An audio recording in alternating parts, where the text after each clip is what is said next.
दोस्तों, आप सब भोजपुरी की मशहूर हीरोइन पाखी हेगड़े को तो जानते ही हैं, जो निरहुआ रिक्शावाला फिल्म से दर्शकों के दिल पे धमाल मचा दी थी। अभी के समय में पाखी हेगड़े जी की उम्र लगभग 40 साल है, लेकिन इतना एज होने के बावजूद भी पाखी जी नई नई हीरोइन से भी ज़्यादा सुंदर दिखती हैं। पाखी जी इतनी यंग दिखती हैं कि ये अपनी बेटियों के साथ भी खड़ी रहती हैं, तो लोग कहते हैं कि ये अपनी बहन के साथ खड़ी है।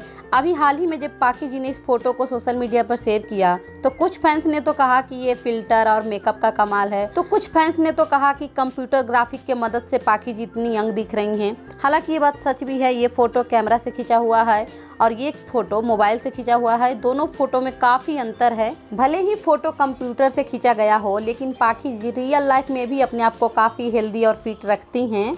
बात करें इनके काम की, तो अभी ये भोजपुरी फिल्मों में तो उतना एक्टिव नहीं रहती हैं, लेकिन हाँ, पाखी हेगड़े जी हिंदी टीवी सीरियल में बेस्ट हैं, काम कर रही हैं हिंदी टीवी सीरियल्स में। हाँ, कभी कभी भोजपुरी एल्बम वीडियो में भी दिखाई दे देती हैं, जैसे कि आप सबको याद ही होगा कि बंगलिनिया गाने से एक बार फिर से पाखी जी ने धमाल मचाया था। तो दोस्तों, आप सबका क्या राय है पाखी जी के इस नए फोटो के बारे में? कमेंट में जरूर बताइएगा। वीडियो अच्छा लगा हो तो लाइक कीजिएगा, चैनल को सब्सक्राइब कीजिएगा।